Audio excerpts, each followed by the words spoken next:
This is my solution to Paul's Raspberry Pi lesson number 19, controlling a servo using a potentiometer.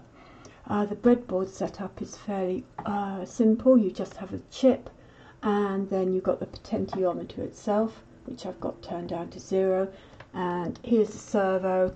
I've coloured in the blade because I kept dropping on the light coloured carpet and spending about 20 minutes trying to find it. Right, here's the code. It's very simple.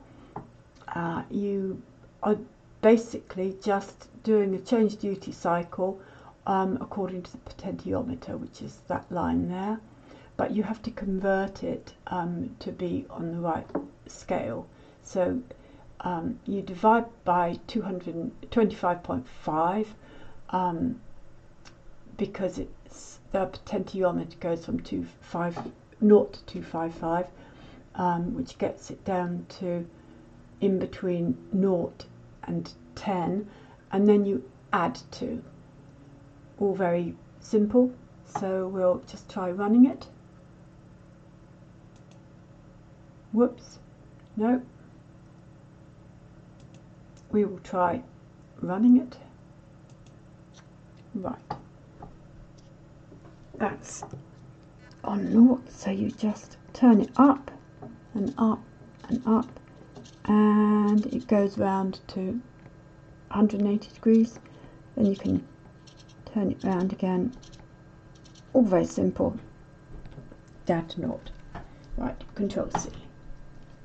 I wrote another version using GPIO.0 library, which strangely is more complicated because you need to set the minimum pulse width and the maximum pulse width to allow for the degree of freedom of movement. But unfortunately it was very difficult to find out what these should be, so I trial and error. 1 wasn't low enough, -5 seems to be good, and anything over 6 divided by 1000 doesn't go beyond the limit. And then the servo value that you give it to move it goes from a minimum of -1, which is 0 degrees, to a maximum value of 1, which is 180 degrees. So we'll just run this. Nothing was really happening.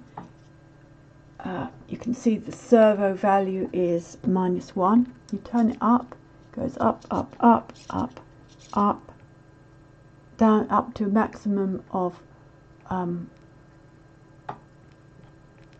1. Then you can take it down, down, down, down, down, and it's back to where it started. Right.